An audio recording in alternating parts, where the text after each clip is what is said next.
Acho que é isso aí. Acho que estamos online. Bom, oi pessoal, para quem está acompanhando a gente a partir de agora, o meu nome é Vinícius, eu sou professor de clarineta da Unicamp, Universidade Estadual de Campinas. A gente está com essa pequena série aí, né? São alguns episódios de bate-papo com clarinetistas, amigos, ex-professores, pessoas que nós todos clarinetistas admiramos, né? E a gente tem alguns episódios aí já andados aí, já gravados. E hoje eu tenho a grata satisfação de ter meu amigo, ex-professor de festival, grande clarinetista da Orquestra Sinfônica de Porto Alegre, Diego Grendene. E aí, Diego, como é que você está? Como é que está aí em Porto Alegre? Muito legal, obrigado aí pelo convite para participar. Bom, aqui em Porto Alegre nós estamos, que nem todo o Brasil, né, com tudo parado, mas, enfim, fazendo o possível para seguir em frente, né? E Bacana. seguir fazendo o que é possível, né? É isso aí. É isso aí. Bom, Diego, eu geralmente começo os bate-papos falando um pouquinho sobre, ou puxando um pouquinho pela tua trajetória, pela trajetória das pessoas, né? Inicialmente, como é que foi essa aproximação com a música e especialmente com a clarineta. Então, eu queria começar já, se você pudesse falar. Você é de Porto Alegre, né? Sim, sou de Porto Alegre. Eu achei que a gente ia falar só sobre esse milênio, mas, pelo visto, nós vamos ter que voltar no tempo. Então, mas é rápido, é rápido. Então, eu vou começar na década de 80, né? Opa! Na verdade, sim. Os meus pais, eles sempre assim ouviam bastante música em casa, né? Música de todos os tipos, música também, mas eu nunca tinha assim realmente me interessado, né? Até que quando eu tinha 12 anos, no ano da graça de 1984, né? Eu tive assim a sorte, aquelas coisas que a vida coloca, né, para gente. Na minha turma de colégio entrou um novo colega na metade do ano e a gente começou a ficar super amigo. E um dia eu fui na casa dele e ele tocava violão. E eu nunca tinha visto ninguém tocar música assim ao vivo, né? E aquilo me chamou a atenção, assim, né? Parece que foi uma coisa meio instantânea, assim, né? Me chamou a atenção, pensei, nossa, que legal que é tocar um instrumento. Eu também quero alguma coisa assim, e daí comecei a me interessar, e de uma hora para outra, né? Um guri de 12 anos, cheio de energia e querendo fazer. E esse meu colega ia nos concertos da OSPA, justamente, da orquestra que eu toco hoje, né? Legal. E o que eu queria, então, estudar um instrumento. Bom, os meus pais, né, olharam ali, né, um guri de 12 anos que nunca tinha falado sobre isso, de repente cheio de entusiasmo, e eles resolveram, então, conversar com eles eram muito amigos do Bruno Kiefer, né, do compositor Bruno Kiefer, e a Nídia Kiefer, ela era coordenadora de um projeto que se chama, existe até hoje, chamado Projeto Prelúdio, né? E a Nídia, que legal, isso é muito legal para ele começar, né? O ano que vem ele pode começar, né? E eu disse, não, mas eu não queria esperar até o ano que vem, eu queria começar rápido. E a minha mãe, ela tinha uma colega de trabalho que era formada, né, pelo Instituto de Artes da Universidade Federal daqui, a URGS, né? Ela tocava piano e tocava flauta doce. Então, ela disse, não, ele pode começar a fazer umas aulas comigo de flauta doce, né? E aí eu fui lá fazer. Eu que tinha visto aquela orquestra sinfônica, quando vi uma flauta doce, foi uma decepção para mim, assim, né? Nossa, mas assim, a decepção durou só até a segunda aula. Na segunda aula eu já estava adorando tocar flauta doce, achando o máximo aquilo, né? E então eu entrei então no Projeto Prelúdio em 1985, adorei flauta, tocava depois flauta soprano, flauta contralto, tudo isso. E aí aconteceram dois fatos assim que me levaram para o clarinete, né? Aliás, na verdade são muitos, mas um deles foi que os professores lá do projeto disseram assim, não, tu deveria tentar também um instrumento de orquestra, tocar um instrumento de orquestra, né? E assim, o segundo, que talvez foi mais determinante também, que é um fato engraçado, é que o irmão desse meu amigo que tocava violão, do Rafael Iores, é o nome dele, do meu amigo, né? O irmão era o Guto. Ele tocava saxofone. E eu vi ele tocando saxofone, achei interessante, comentei com ele, pensei, deve ser bem complicado, né, comparado com uma flauta doce. E ele disse assim, não, isso aqui é fácil, o difícil mesmo é clarinete. E eu, que infelizmente mudei um pouco, né, em todos esses anos, mas eu gostava de coisas complicadas naquela época. Eu pensei, aquilo me chamou a atenção, sabe, do clarinete. Existia também, e essa não existe mais, a Orquestra Infanto Juvenil da URGS, eu estudava no Projeto Prelúdio e tocava flauta doce, então, na Orquestra Infanto Juvenil da URGS. Comecei, então, a prestar atenção nesse instrumento difícil, né, do clarinete, tinha alguns que tocavam lá, e aconteceu que acabei descobrindo que a Nídia Kiefer, ela também tinha tocado clarinete, e ela tinha clarinete da época que ela tinha estudado antes, para emprestar. Então, foi assim que eu acabei no clarinete. Então, em 1986, no início, eu comecei a estudar com o professor Osmar Pedroso, que era um clarinetista que tinha tocado na OSPA um tempo e que, naquela época, ele dava aula na universidade e também no Projeto Prelúdio, que era um curso de extensão, né? Uhum. Então, lembro de ter pego lá a malinha do clarinete, abrir, não, era uma coisa completamente desconhecida para mim. Isso é interessante pensar agora, porque eu passei muito mais tempo da minha vida tocando clarinete do que sem tocar, né? Porque, Claro. né? Sei lá com 14 anos, né? Então eu fui lá para a aula e o professor Osmar, então abri, comecei a tocar lá as notas que ele me indicou lá, e no final da aula ele era espírita, né? Ele disse assim, rapaz, você já tocou clarinete na outra encarnação, rapaz? Eu pensei, nossa, gostou de mim, né? Que bom, né? E, enfim, daí foi assim que eu comecei, né? Agora, o fato de eu ter um instrumento, então, à disposição foi determinante, né? Só que, por outro lado, era um instrumento já antigo, que a Nídia tinha usado há muito tempo atrás, não sei há quanto tempo não tinha tido, assim, manutenção. Então, toda a parte da técnica digital, como eu já tinha tocado flauta doce, né, tinha alguma coisa parecida, né, bastante coisa parecida até, e só que a parte assim da emissão e tudo era uma coisa muito difícil, né, com o instrumento ruim. Aí, nesse mesmo ano, em 1986, eu fui fazer tinha um curso de férias, né? Já começa, o festival já começou cedo, né? E eu fui com a flauta doce, mas eu levei o clarinete também. E o Augusto, né? Augusto Maurer, que é meu colega na OSPA, professor na URGS aqui atualmente, ele era o professor, né? Isso na cidade de Montenegro. Olha. E eu fui um dia lá na aula dele, daí ele pegou o meu clarinete e coisa assim, isso aqui não dá para tocar, né? Tem que comprar um instrumento melhor, senão não... Bom, eu voltei então para Porto Alegre muito decepcionado, eu achava que o problema era eu, né? Não que era o instrumento, eu que não conseguia tocar direito, assim, embora assim, os dedos eu tinha facilidade.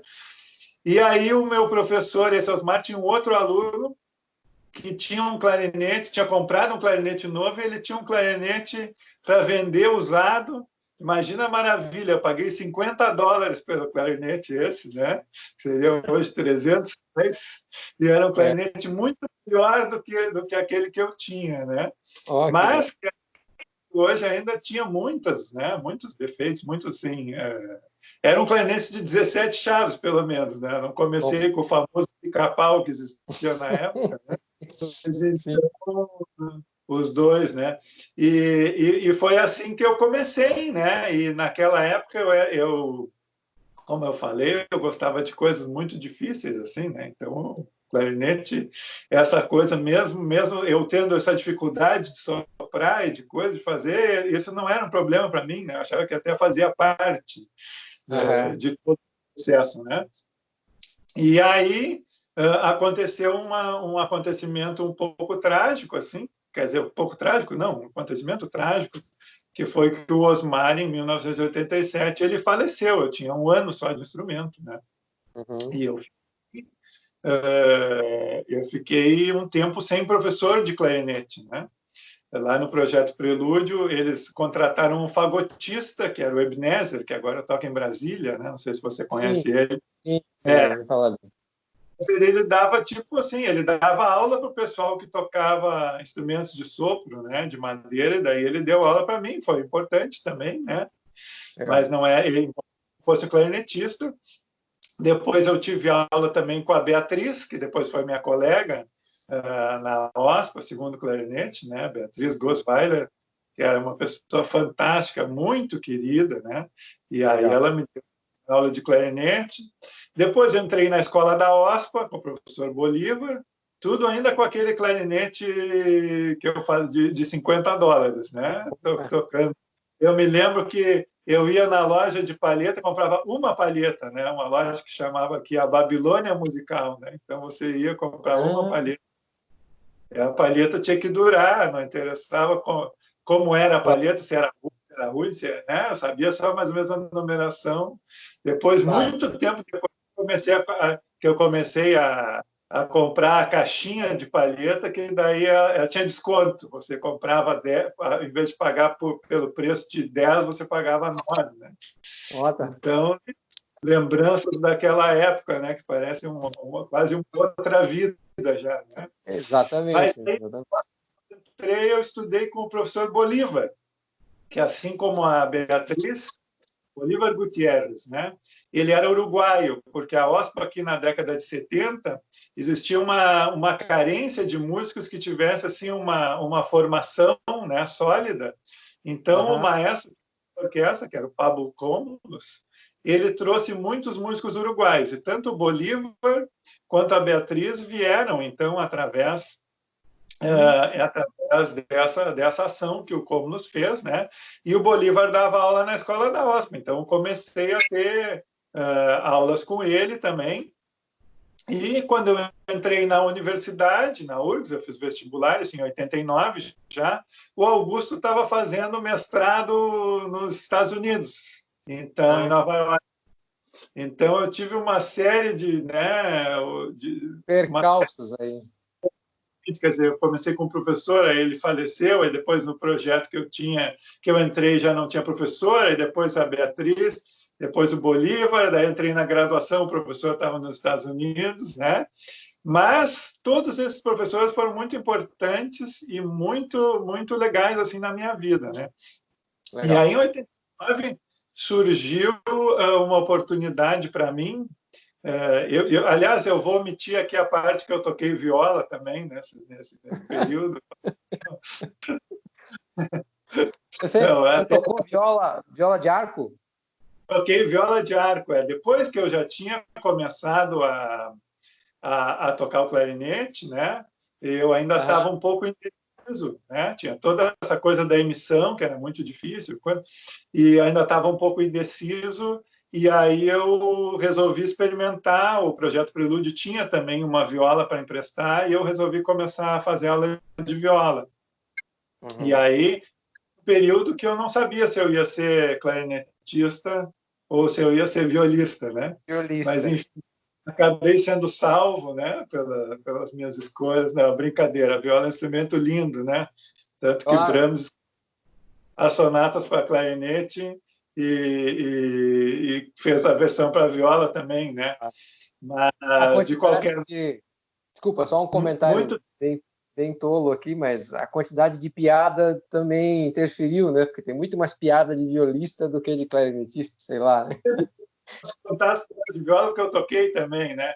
Aliás, o Então. Gulliken, depois foi um clarinetista muito importante para mim, com o qual eu estudei na Bélgica. Quando eu fazia alguma bobagem na aula, ele me dizia assim: aqueles anos que tu tocou viola, né? Isso aí deixou sequela. Ah, Então, legal, cara. eu continuei ouvindo piada de viola, mesmo não tendo tocado viola, né? Mas eu Opa. vejo também que esse tempo que eu estudei viola contribuiu para ter uma visão mais ampla também, não só como clarinetista, mas como músico, né? Falando Legal. sério, Claro, deixando claro, um pouquinho de lado. claro. Mas aí, eu não me lembro onde é que eu estava aqui, mas enfim, eu vou continuar. Eu sei Não, que eu já tá tinha entrado ótimo. na universidade, Tá e ótimo. Você entrou na universidade e o Augusto tinha saído, você comentou, né? mas aí, se eu não me engano, foi o Ebenezer, em 1989, que ele me falou de um curso nos Estados Unidos, patrocinado pela OEA, né? Lá na Dakota do Norte, né? No meio dos Estados Unidos, chamava International Music Camp, não sei se existe ainda, né? E eu Aham. consegui, então, ir para o curso. E aí eu fui lá, passei 2 semanas lá, tinha pessoal de todo lugar do mundo, tinha uma orquestra de sopros, uma banda, que foi uma experiência maravilhosa, né? Porque até agora eu tinha tocado só nessa orquestra infanto-juvenil da URGS, que era uma orquestra legal também, mas era um pouco diferente, tinha flauta doce, tinha violão, tinha todos os instrumentos que pudessem tocar, né? E Uhum. aí isso foi legal tocar nessa banda sinfônica. E depois, na volta, eu passei em Nova York, e aí finalmente eu comprei um clarinete, né, decente, que foi um buffet R13, né? Legal. Então eu voltei, aí voltei para Porto Alegre, e nessa época eu continuei os estudos, eu fazia as aulas com o Bolívar na escola da OSPA, e a URGS, né, tinha um professor que me dava algumas orientações e que dava os conceitos. Depois, em 1990, eu fui pela primeira vez a Campos do Jordão, que também foi realmente uma abertura assim da cabeça, né, para mim. E falando de festivais, a gente só para ter a noção da importância de um festival, né? Na banda Claro. sinfônica da Festival de Campos de 1990, quem é que estava ali tocando, além de mim, claro, né? Cristiano Alves, Olha. Ovanir Boa, a Renata de Brasília, né? Ah, Me legal. lembro desse, tocando na banda sinfônica lá do Festival de Campos de 1990. Aí que eu conheci o Botelho pela primeira vez, né? José Botelho, grande professor, e foi para mim, né, realmente uma experiência maravilhosa. O Botelho tem uma personalidade muito, muito legal, assim, né? Para quem Ah, muito, conhece ele, muito para cima, né? Ele é muito para cima, assim. É um cara muito legal. isso, sempre contando piada e sempre É, muito para cima. E era um cara que tinha também estudado fora, tinha toda uma escola, né? O Rio de Janeiro até hoje tem essa coisa de eles terem uma escola, né? Do Jair Leno, Botelho, Cristiano, é, né? Então, claro. para mim foi muito importante a saída e eu acabei indo para Campos do Jordão 90, 91 e 92, Ah, né? legal. Todo foi o Botelho, Diego? Não, aí tive aula. O Botelho, se eu não me engano, teve nos três, mas eu tive aula também com o Gonzaga, né, de Brasília. Ah, legal. Paulo Sérgio foi quando eu conheci ele, não me lembro se foi 91 ou 92. E também o Serginho, né? O Serginho Burgani Ah, foi legal. quando. Mas em 90, depois, quando eu voltei de Campos do Jordão, aí o Augusto estava voltando de Nova York. Daí então eu tive aula com o Augusto, ele estava voltando assim com todas aquelas informações assim, né, quentinhas assim, né, de Nova York, né, tinha estudado na Manhattan School of Music, então foi Legal. muito legal a graduação com ele, e ele é super paisão assim, né, sempre apoiava muitos alunos e ensinava, e foi uma, enfim, foi uma formação muito boa que eu tive com o Augusto. Aí eu me formei, e aí quando me formei pensei, bom, o que que eu faço agora, né? Vou tentar um mestrado fora, o que que eu faço? Bom, acabou que tinha um programa de intercâmbio da URGS, da escola da OSPA, com a Universidade da Geórgia, em Ah, Athens, né? Então eu fui lá também, fiz 3 anos, não, 3 meses de intercâmbio para a Universidade da Geórgia, nós já estamos aí em 97, né? E aí, em 97, eu fiz esse intercâmbio, voltei para cá com algumas possibilidades de ir, talvez, né, para fazer o mestrado. Quem é que dava aula lá em Athens nessa época? Era o John, agora, o sobrenome, agora, nesse momento, eu não me lembro. Mas ele era muito querido, assim, eu me lembro que ele abriu quando eu fui ter aula com ele, eu já nem me lembro que boquilha eu tocava, o Botelho falava da B45, em 1990, acho que foi a primeira vez que eu ouvi falar na boquilha B45 da Van Doren, né? E aí comprei 45, mas aí eu cheguei lá na aula desse John, não me lembro, não vou dizer o sobrenome que me veio na cabeça, para não dizer bom. Tá? Claro. E aí eu abri uma gaveta, ele abriu uma gaveta na aula e me mostrou assim, sei lá, umas 100 boquilhas, né? Ele disse assim, toma essas aqui para tu experimentar, né? E aí fui para casa. Né? E foi muito legal essa coisa de estar fora e a gente só fazia aula de clarinete e tinha muito tempo para estudar, né? Legal. Mas aí, como eu falei, eu voltei para o Brasil e aí começou a dizer, não, mas tu vai sair para o mestrado agora? Não, mas vai ter concurso na OSPA. No segundo semestre vai ter concurso na OSPA, em 97. E realmente, não, estou dizendo bobagem, gente. Onde eu falei 97 é 94, estou perdido, a idade. Imagina. Tá? Então, voltando, eu fui para os Estados Unidos em 94 e voltei também em 94. Tá? E aí, em 94, então, começaram a falar que tinha que ia ter concurso, então, para a Orquestra Sinfônica de Porto Alegre, e abriu o concurso para a Sinfônica de Porto Alegre e também para a Universidade Federal de Santa Maria, né? E eu me inscrevi, então, nesses dois concursos, né? E aí eu fiz o concurso para a Orquestra Sinfônica de Porto Alegre, para a OSPA, no mês de setembro, se não me engano, agosto ou setembro, e passei.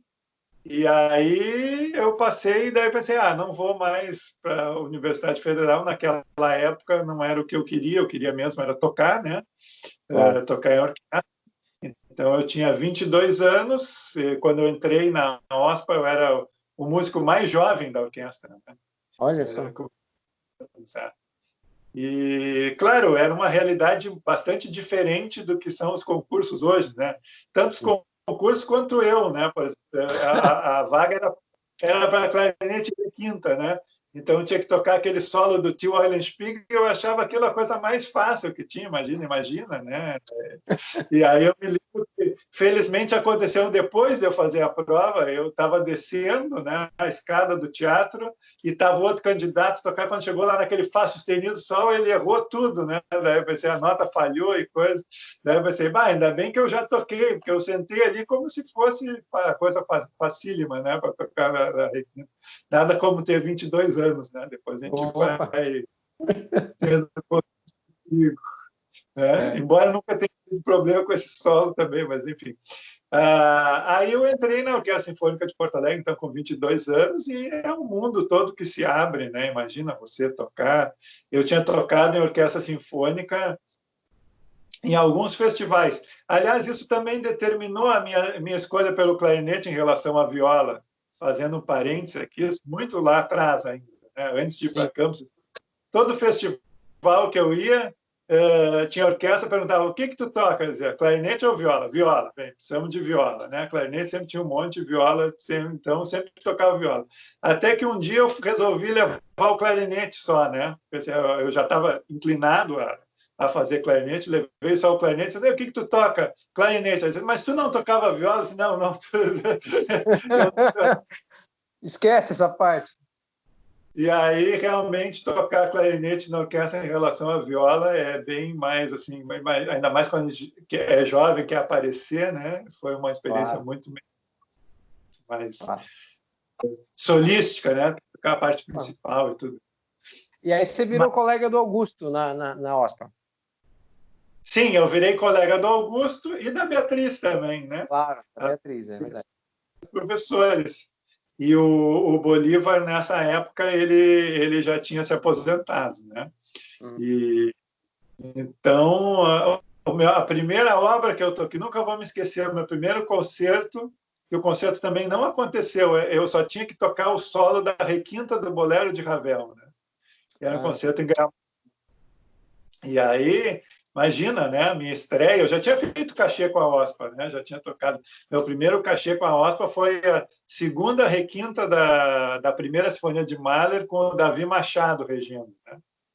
Foi muito legal, assim.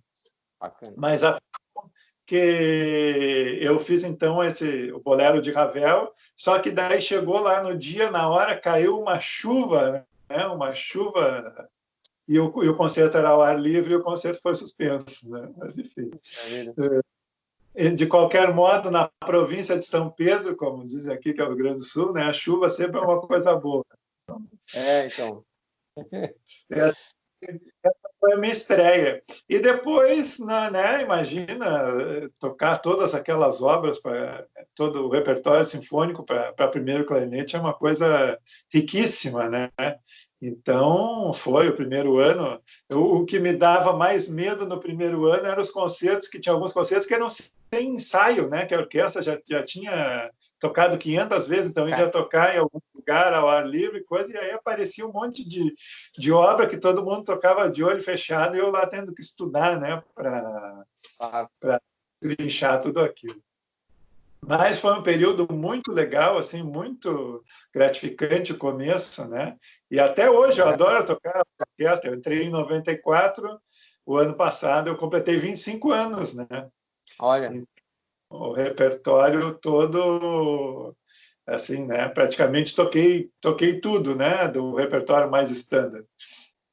Então, eu ia aproveitar que você está falando da orquestra. Eu ia te perguntar, porque nem todo mundo sabe disso, mas a Sinfônica de Porto Alegre, a OSPA, é uma das orquestras mais antigas do país, né?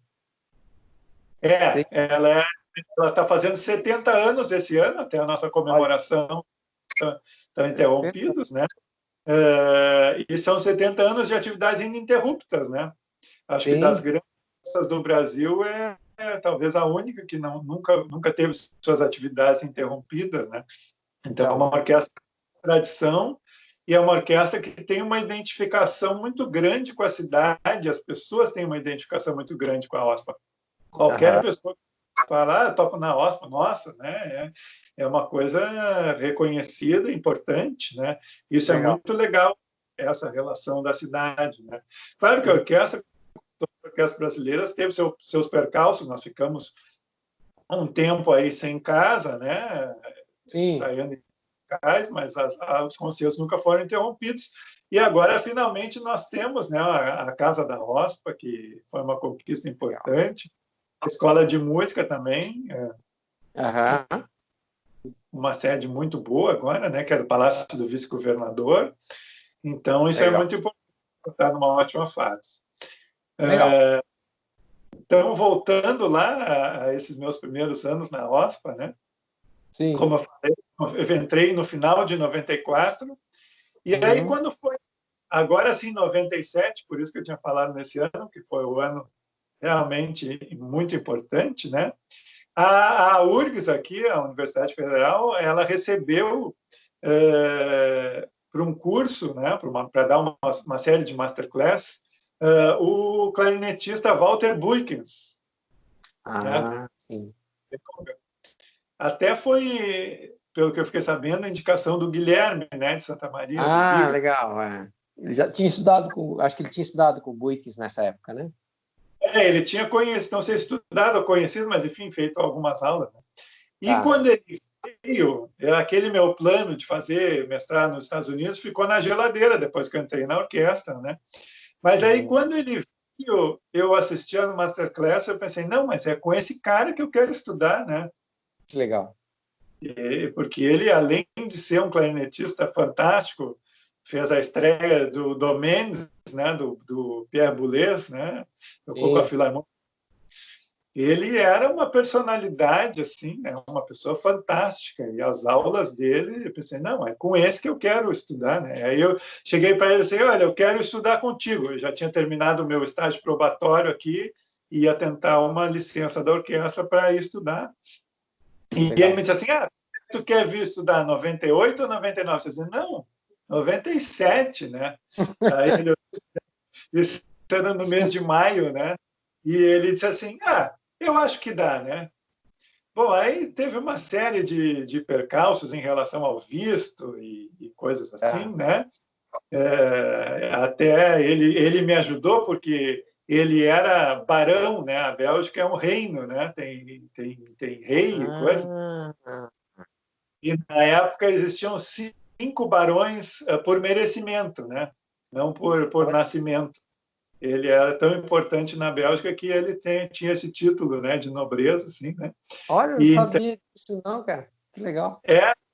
Então eu já estava desesperado porque eu já estava liberado pela OSPA e o meu visto não chegava, não chegava, não chegava, não chegava. E aí eu telefonei para a secretária dele, né? E ela disse assim, não te preocupa, eu não sabia que ela era barão, não sabia nada disso, né? Ela disse assim, não te preocupa, eu vou falar com o senhor Buykens e ele vai ligar para o ministro, né? E aí ele pegou o telefone do ministro e no outro dia o visto estava em São Paulo. Caramba, olha que legal. E aí eu fui estudar com ele, e aí foi realmente, né, talvez a grande experiência, né, em termos de estudo da minha vida, porque ele era um solista, ele estava sempre viajando, né, Japão, Estados Unidos, tudo que é lado, e além dele ser um grande clarinetista, uma grande personalidade, tinha a questão que nós éramos 25 alunos, né, de todos os locais do mundo, né. Então, além do grande professor, você tem um ambiente, né? Que isso eu acho que é uma das coisas que faz muita diferença quando você vai estudar fora. É verdade. E agora isso tem no Brasil também, né? Mas naquela época era muito mais difícil de você encontrar. Então nós éramos 5, todo mundo tocando muito bem. E eu fiquei assim, né? Imagina, eu vindo do Brasil, isso que eu já tocava numa orquestra sinfônica na época, né? Eu me lembro que ele tinha um coral de clarinetes, né? O coral Walter. E aí ele me botou lá para tocar nos primeiros clarinetes, né? E no primeiro ensaio eu vi o cara do meu lado destruindo, tocando tudo, né? Tocando tudo e eu perdi aquele negócio. Aí quando chegou no final eu olhei para o cara do lado e disse assim: "Desculpa, eu estou lendo". E aí sabe o que ele me disse? Eu também.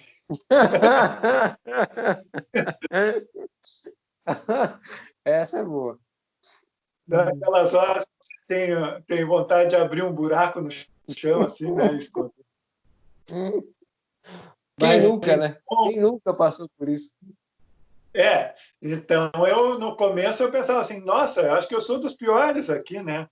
Mas aí eu pensava assim, pô, mas aí eu sou dos que pode aprender mais, né? Sempre tentando assim olhar de uma perspectiva positiva. Falando um pouco, que é muito interessante sobre essa experiência de Antuérpia, né? Então, como é que funcionava lá o esquema dele? Ele fazia 2 masterclass por semana, terças e quintas. E uma personalidade, embora belga, bastante latino, assim. Então, as aulas dele começavam entre 8h30 e 9, não tinha um horário definido. Nunca começava antes e nunca começava depois das 9, né? Ele chegava entre 8h30 e 9, esse era o horário. E a aula ia até às 3 da tarde, às vezes, né? E essas 2 aulas por semana. Era um masterclass sempre, né, para os 25. E eu fazia questão de chegar às 8h30 lá, porque em geral daí não tinha ninguém e acabava eu começando, e às vezes tendo mais que uma aula por semana, porque para atender 25 pessoas não é fácil, né? E além disso, sempre ele tinha 2 professores assistentes, o Ivo Libert e o Raymond Dills, e antes de tocar qualquer coisa para ele, tinha que tocar e trabalhar com um desses assistentes, e com esses a gente tinha um horário por semana cada um. Legal. E ainda tinha um 4º professor, que era o Ed, que era só para técnica. Então, não era obrigado, mas quem queria, obviamente que eu fui, né? Então, ele trabalhava, era o Berman e o Krebs, né? Esse era o menu, E isso foi uma coisa que me fez muito bem estudar esses 2 anos lá com ele, né? De ir lá fazer o beabá do clarinete, né? Legal. E outra coisa também que... Então, eu só tinha aula de clarinete, era um curso de especialização, na verdade, embora tenha durado 2 anos. Eu só tinha aula de clarinete, música de câmara e orquestra. Era só essas as matérias, né? Não tinha nenhuma matéria teórica. Foi a época que eu estudei mais da minha vida, né? Eu estudava entre 4 a 6 horas todos os dias, né? Não falhava um dia. E foi realmente, fiz muitos progressos. Além disso, tem uma coisa assim que fez para mim muita diferença, que no Brasil, naquela época, né? Então, você tinha muitos... As pessoas vinham de muitos backgrounds diferentes, né? Então, o Bolívar, eles vinham do Uruguai, o Osmar, inclusive, isso é uma coisa muito curiosa, o Osmar, ele tinha sido autodidata, ele tocava com a boquilha virada para cima, né? Ele não ensinava os alunos a tocar assim, ele ensinava a tocar como tem que ser mesmo, né? Esse Osmar, Diego, esse Osmar, ele era de Porto Alegre mesmo? Ele era daí? Eu não sei se ele nasceu em Porto Alegre, mas ele tocou na OSPA por muitos anos. Inclusive, ele conheceu o Bruno Kiefer e o Bruno escreveu obras dedicadas para ele também, né? E tocou. Tiveram vários quintetos aqui em Porto Alegre, ele tocou em alguns desses quintetos, né? Que legal. Ele foi uma figura na geração ali. Eu era o aluno mais jovem dele, né, com 14 anos, e ele me dava bastante assim, eu achava que ele pegava leve, né? E os outros diziam que ele era um professor bem severo, assim, né? Ele era militar e coisa, e cobrava lição, coisa. E ele achava que eu tinha talento, já tinha até tocado na outra encarnação, né? Então... Já tinha entrado com vantagem, né? Ele era muito querido, o Osmar era muito querido, eu me lembro de muita coisa dele, né? E ele gostava também, isso pode interessar para o pessoal, né? Ele gostava do método Closet. Então, logo em seguida, eu comprei da Casa Manon, em São Paulo, não sei nem se existe ainda, né? Um método Closet. E aí ele fazia a gente encadenar em capa dura, né? E aí eu me lembro uma das primeiras aulas que eu fui lá tocar, e aí eu cheguei em casa no mesmo dia, cadê o método? Eu pensei, esqueci a aula. Aí no outro dia eu cheguei lá de manhã, no intervalo do colégio, eu fugi, fui lá buscar o meu método, e ele disse assim, tá estudando, hein? Tá estudando. Que barato. Também que tem gente que esquece material na aula e nem se dá conta, né? Volta na outra aula e está lá, né? Encontra, né? Então, e aí você ficou... Desculpa, eu ia voltar um pouquinho, mas sem querer te cortar, claro. Mas eu não sei se quiser terminar e tal, mas eu ia te perguntar do esquema do Buikins. Você falou que ficou 2 anos. 2 anos era o curso regular que ele tinha lá. Na verdade, assim, lá existia um curso de 2 anos, que eles chamavam de candidatura, depois tinha um curso de 3 anos de Mestergrad, e, por fim, essa especialização que podia fazer em 1 ou 2 anos, e eu optei fui fazer em 2 anos, Legal. Que era um curso meio livre, assim, né? Como eu falei, só tinha essas 3 matérias, mas você teria que ter feito esses outros cursos para poder fazer a especialização. Como eu tinha graduação no Brasil, isso não foi um problema, né? Mas eu estava falando do Buikens, que quando eu cheguei lá, então o Buikens, ele realmente tinha toda uma escola, né? E todos ali tocavam por aquela escola, né? Um ambiente diferente do Brasil, onde o Osmar tinha um background, o Bolívar e a Beatriz o outro, o Augusto veio de Nova York o outro, o Botelho quando ia outro, o Serginho o outro, cada um tinha uma formação diferente e uma informação diferente, né? O que pode ser muito bom, mas que também, às vezes, no começo também pode confundir um pouco as coisas, né? Claro. Lá, nesses 2 anos, eu realmente tive uma imersão dentro de uma escola de você aprender, né? Tal coisa se faz assim, isso se faz assim, isso faz assim, isso faz assim. Depois você pode discutir e mudar tudo, mas pelo menos você sabe, tem uma base, né? Tá. Então isso foi importante também, fora toda a experiência do Buicas como solista internacional, que ele estava sempre tocando e convivendo e nos contando coisas, né? Ele também era artista da Buffet, aí nos levou para conhecer a fábrica da Buffet, né? Está no Paraíso, né?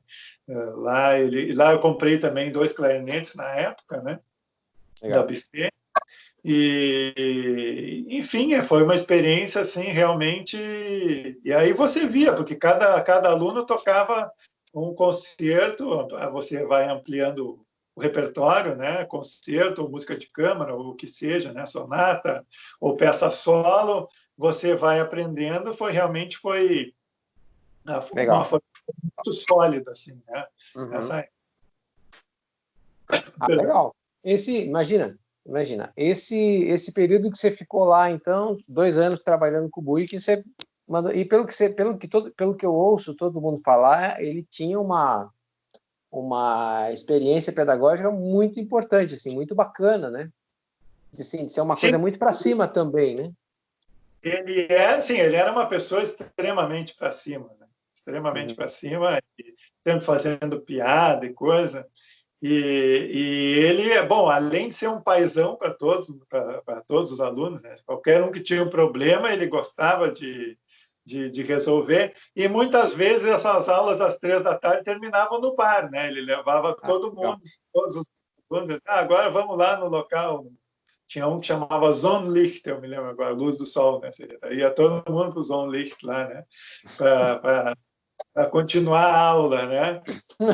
E eu tive o privilégio também de assistir ele tocar, e também pelo fato de estar na Bélgica, né? Você podia, um dia você ia ver a Sabine Mayer tocando em Bruxelas, né? No Legal. outro dia, daqui a pouco, o Karl Leicester estava tocando em Roterdã, ou Legal. então Pellman estava tocando, né? O violinista, Isaac Pellman estava tocando em Bruxelas, e você podia ir, né? É um outro mundo que você está vivendo, um mundo que você tem todas essas experiências entrando, né? Eu sempre conto uma coisa, isso, por exemplo, sobre a afinação, né? Eu me lembro a sala do Buikens, ela ficava no final de um corredor, assim, e tinham várias salas nesse corredor pequenininhas ao lado com pianos.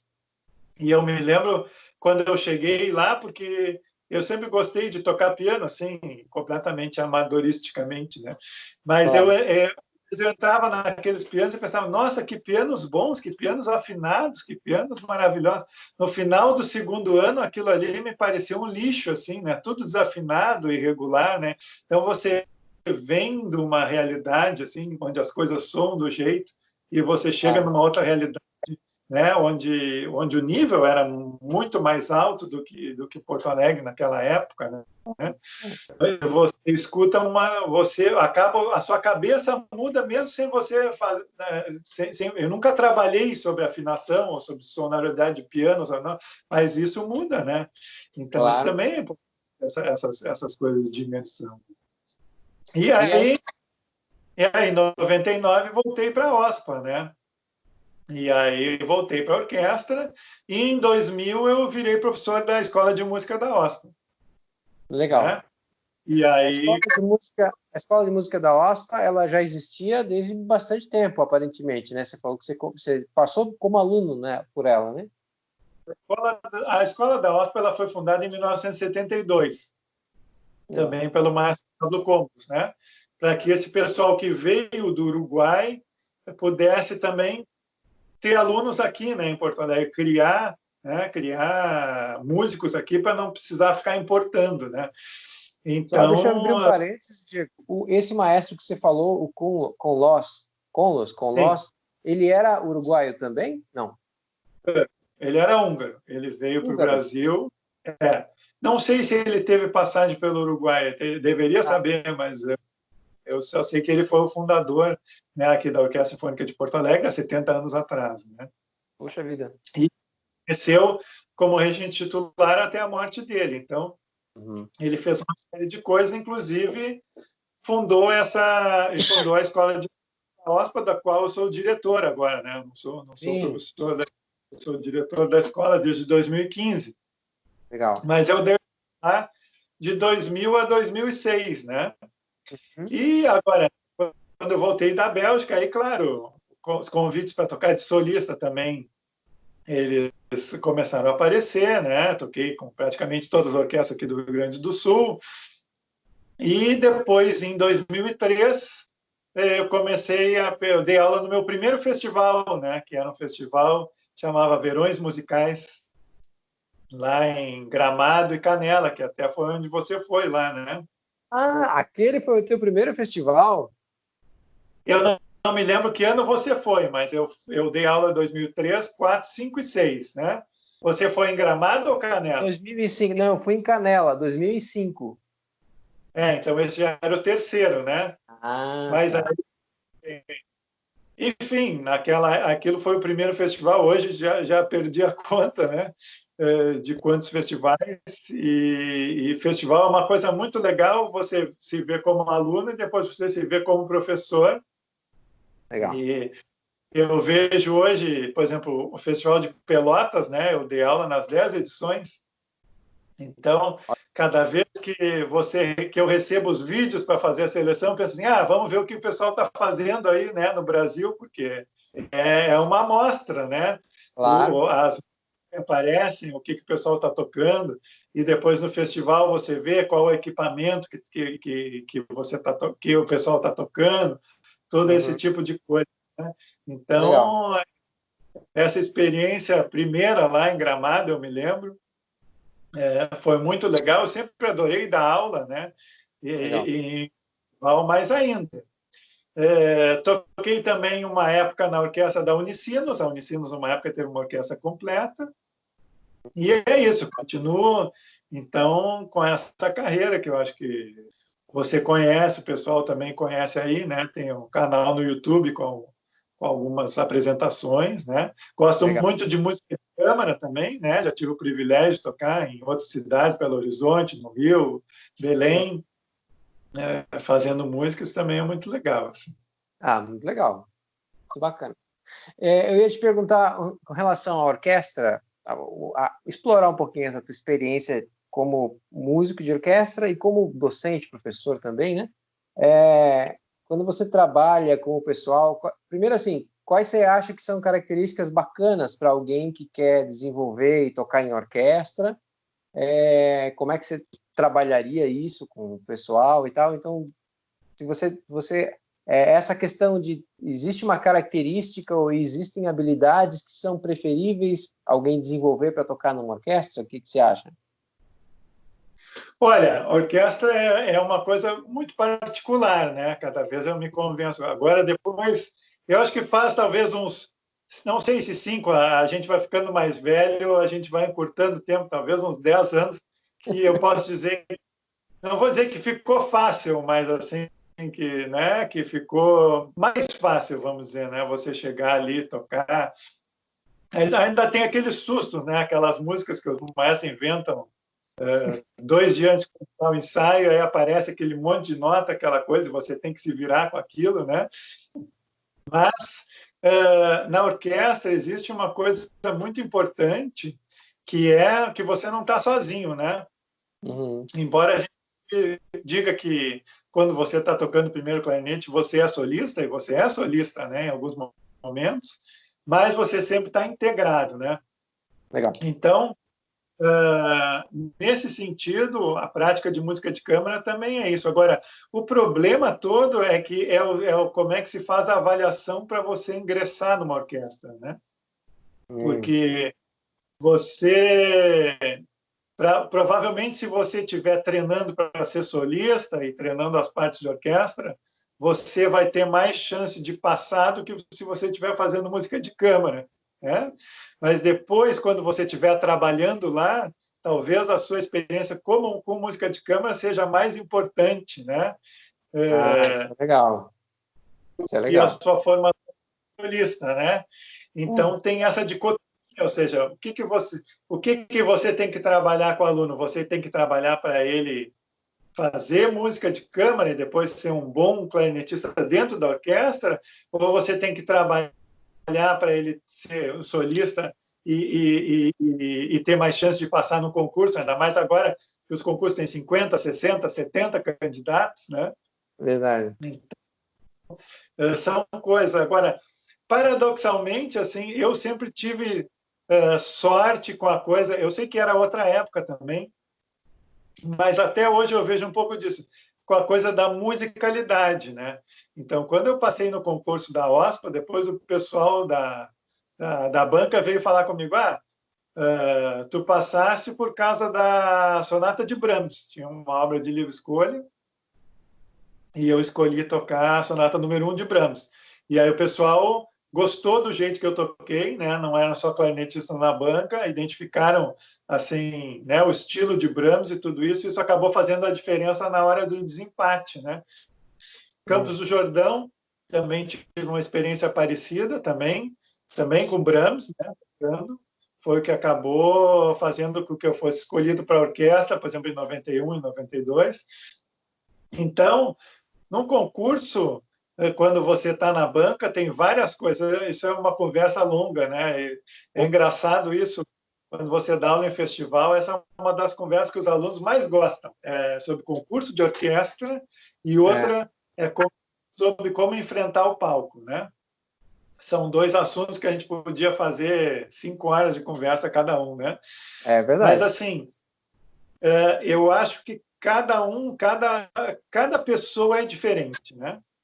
Isso aí é uma coisa inegável. Você tem que conhecer o aluno, e o aluno também tem que se conhecer, e tem que saber o que pode fazer a diferença na hora que você vai entrar. Estou falando aqui especificamente para o concurso, né? Não estou falando assim para tocar depois. Claro.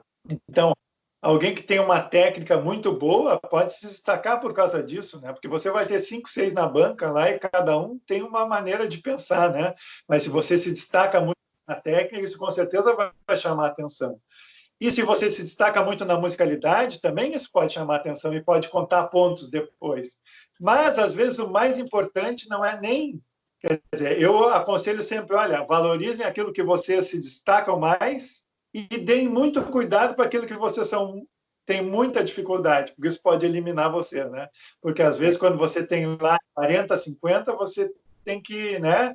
Aí chega alguém, por exemplo, hoje em dia já não se concebe mais, na nossa época, não sei na sua, mas na minha época, que lá na década de 80 e 90, você até concebia alguém fazer um primeiro turno de orquestra com o concerto de Mozart errando nota, né? Hoje isso já é uma coisa bastante inconcebível, né? Porque, né? Então, né? Você tem que fazer, a menos que seja assim alguém que seja extraordinariamente bom em todo o resto, aí pode ser que acabe compensando, né? Mas isso não pode. Agora, você também pegar um concerto de Mozart que está com tudo assim limpinho, mas que não tem nenhuma musicalidade, também não adianta, né? Então, tudo é um balanço, né, para você ver. E outra coisa que ajuda muito para passar no concurso de orquestra é fazer concurso, né? Não só no sentido de se inscrever, que nem a daquela piada do dava para Deus para ajudar a ganhar na loteria, e Deus dizia assim, então joga, meu filho, né? Mas, assim, geralmente, o que eu vejo hoje, a pessoa não passa no primeiro concurso, né? Ela tem que fazer uma série, né? Então, isso é importante. Claro. Pegar o ritmo, né? Pegar o fluxo de concurso também. Hoje em dia, o que eu vejo, o pessoal gosta nos festivais de trabalhar trechos de orquestra comigo, né? E, enfim, já toquei tudo também, né? Alguma coisa posso dizer. Claro. E aí eu vejo que muitas vezes, por exemplo, a pessoa está tocando um pedaço lá, um trecho da Sexta de Beethoven, né? Os clássicos do concurso de orquestra, né? Sim. E aí você escuta ela tocar, você pensa assim, mas esse cara nunca ouviu essa sinfonia, não tem a mínima ideia do que se trata, né? Ele simplesmente pegou ali o trechinho, né? E começou a tocar, né? O ritmo e as notas, né? Então isso aí é muito ruim, né? Isso depõe muito contra você quando você vai fazer a prova. O Brahms tem alguns autores que são realmente, né? Então, isso é uma coisa que eu vejo, enquanto que a parte técnica realmente melhorou assim muito, né? Desde aquela época que eu estava estudando, depois da orquestra, né, a parte técnica, o pessoal dá um show, né? Mas a parte musical eu sinto que fica muito para trás, né? E às vezes eu me lembro de um aluno num festival que ele estudava numa universidade lá no Nordeste, né? E ele veio trabalhar as partes de orquestra comigo porque ia ter audição para orquestra. E aí ele começou a tocar e eu pensei, nossa, enfim, comecei a trabalhar com ele até que ficasse dentro do estilo, né? E aí ele me disse assim, eu vou, mas eu não sei, tem 30 e tantos candidatos. Aí depois ele me mandou uma mensagem que ele tinha passado, né?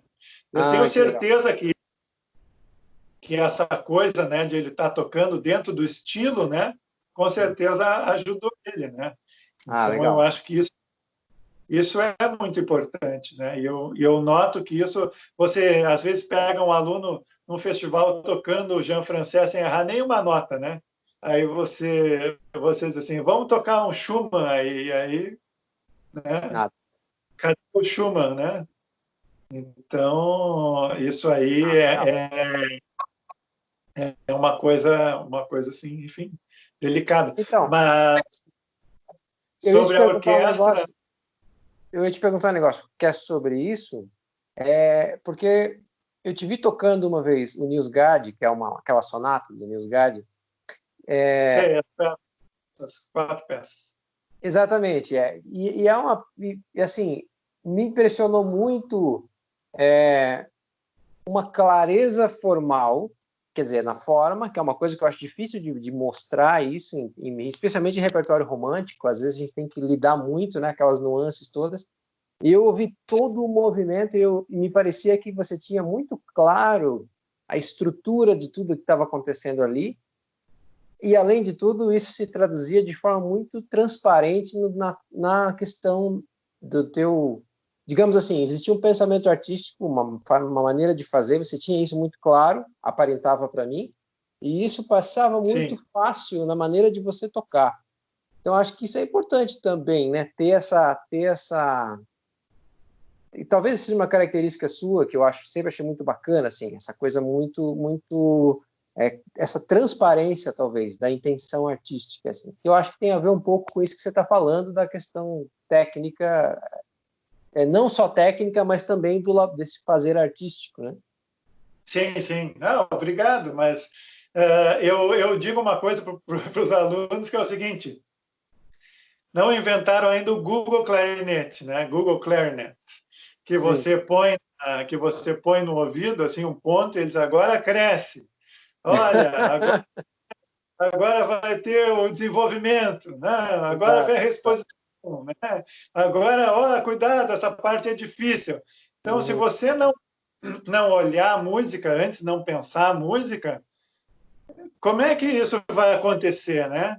Claro. Só você tocar 250 mil vezes e isso acontecer de uma forma intuitiva.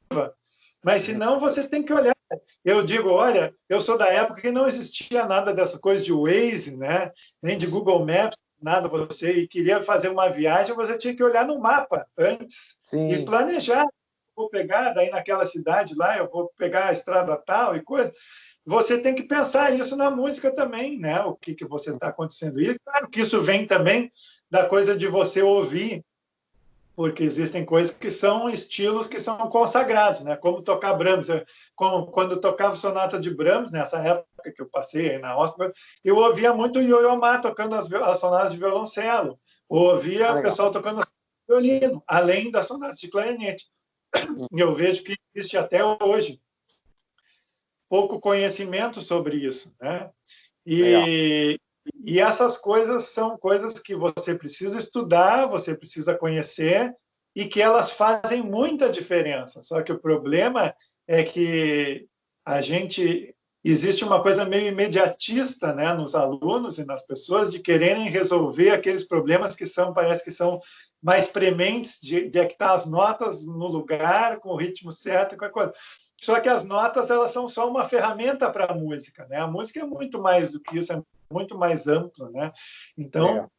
isso para mim sempre foi uma coisa importante. Sempre foi uma coisa que o Augusto falava nisso, né? Todos os professores, né? E o Buikens em especial, né? O Buikens, ele tinha uma forma de dar aula que era muito interessante, ele não era de falar muito. Eu sou bem diferente dele nesse sentido. Mas ele, em geral, ele escutava, escutava, escutava, escutava, escutava, e daí ele vinha lá e dizia uma, duas coisas, e aquilo era realmente a coisa crucial que você tinha que...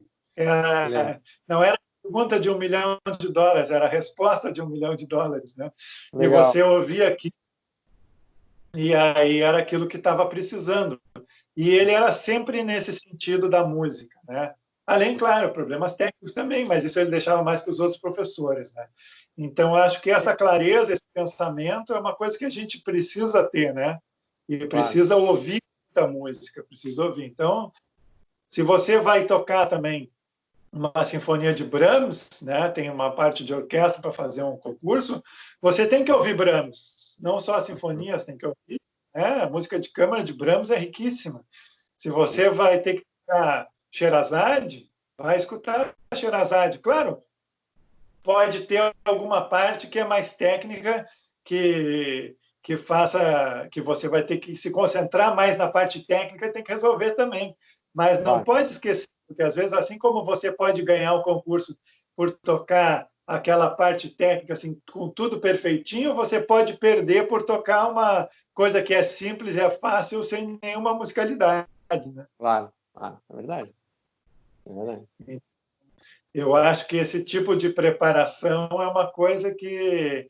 infelizmente, nós não temos no Brasil o que tem na Europa, que é a pessoa passa no concurso e depois ela tem um período de experiência, né? E às vezes passam 2, 3, e aí cada um faz um período de experiência, porque daí que a gente poderia realmente avaliar quem tem, né? Porque às vezes a pessoa é um solista muito bom, toca tudo, tocou muito bem na prova, mas quando está ali no meio da orquestra, né, e não consegue tocar tão bem com os Aham. outros, né? Legal. Então, quem sabe no futuro, né, isso a gente possa mudar, não sei. Então. Então, e aí, você vem nessa tua trajetória toda aí, você falou um pouquinho da questão da orquestra, eu achei super legal. Ainda sobre essa questão de orquestra, música de câmara, eu sei que você faz as duas coisas bastante bem, inclusive. Eu queria que você falasse um pouquinho de material. O material para você é uma coisa importante, em que medida isso influencia ou não? Você tem material específico para a orquestra, por exemplo? E música de câmara é outra coisa? Ou... Eu sou uma pessoa bastante conservadora, assim, eu toco desde aquele primeiro clarinete buffet que eu comprei lá em 1989 até hoje, sempre com buffet, né? E uma época cheguei a pensar em mudar para Selmer, que é um outro clarinete que eu gosto bastante também, né? Cheguei a ir lá em Paris, na Selmer, experimentar também, mas eu acabei continuando com o buffet. Para falar um pouco assim dos clarinetes que eu já toquei, se você quer saber, se também interessa Claro. para o pessoal, eu comecei com o R13, que era o clarinete que mais tocava no Brasil na época, que é um ótimo clarinete, gosto muito até hoje, né, desse modelo, é um modelo mais americano. Quando eu fui estudar com o Buikens, eu comprei um RC, que seria o equivalente do R13 na Europa, né? Um Na clarinete Europa. que eu gosto muito, eu tenho ele hoje, né? Depois eu comprei um festival e atualmente eu toco com Tosca, né? Esse é o equipamento, tá? Em relação a boquilhas, eu tinha a B45, aquela Do Botelho. do Botelho. Aí o professor, esse da Georgia, me mostrou uma boquilha americana chamada Giliotti. Ah, sim. Toquei com essa boquilha há muito tempo, com essa Giliotti. Não me lembro o número mais, mas enfim. E tocava com palhetas bastante pesadas, né? 4, 4,5 nunca cheguei, mas 4 era moda na época. Aí, quando eu fui para Antuérpia, eu mudei completamente para a boquilha B40, que é o que quase todo mundo tocava, né? E daí depois teve a B40 lira, né? B40 13 lira. Continuo Ponto. com ela, continuo com a B40, Ah, querendo trocar para Black Diamond agora, para BD5, né? Aham. Estou Mas aproveitando a quarentena para tocar só com a BD. O ano passado eu cheguei a tocar uns concertos na orquestra com a BD, né? tá. Então, eu estou nessa coisa aí. Eu nunca encontrei, já experimentei. Hoje em dia, o pessoal tem muita sorte, tem acesso a equipamento muito bom, né? Diversos clarinetes aí, tem a Devon, tem o Gal, né, que são mais acessíveis para o pessoal que está no Brasil, tem essas marcas que sempre existiram, né, a Buffet, a Selmer, tem a Yamaha também, tem muito mais opção, muito mais escolhas, né, do que existia lá naquela época que eu comecei, né? Mas eu, pessoalmente, eu sou difícil assim para trocar, né? Mesmo a BD, que eu acho que eu vou acabar trocando, é um processo lento, eu vou experimentando, vou mudando, né? Coisa. Claro. Sobre a coisa do material específico para a música de câmara, tinha uma época que eu tinha o projeto de ficar com o meu clarinete RC para a música de câmara, porque ele é um clarinete que ele tem muita facilidade para você mudar os timbres, para timbrar, de fazer cores diferentes, né?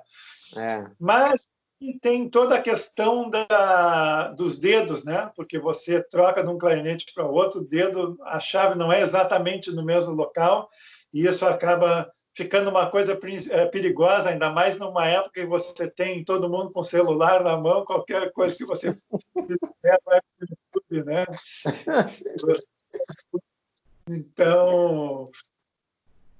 Então, aí essa coisa é complicada, então eu acabo tocando com Tosca sempre, né? Um clarinete que eu Tá. gostei muito desde que eu comprei, é um clarinete que tem uma flexibilidade, não tanto que nem o RC, mas ele é bastante flexível e é um clarinete muito seguro, me parece assim, né? É muito estável, muito seguro. Gosto muito.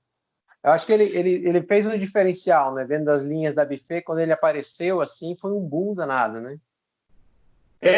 Mas eu demorei muito para trocar para ele também. Eu ficava com o festival há muito tempo.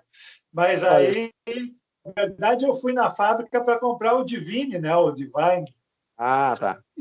E eu tinha conversado com o Michel Letec e ele tinha me falado, ele disse, eu troco o Selmer.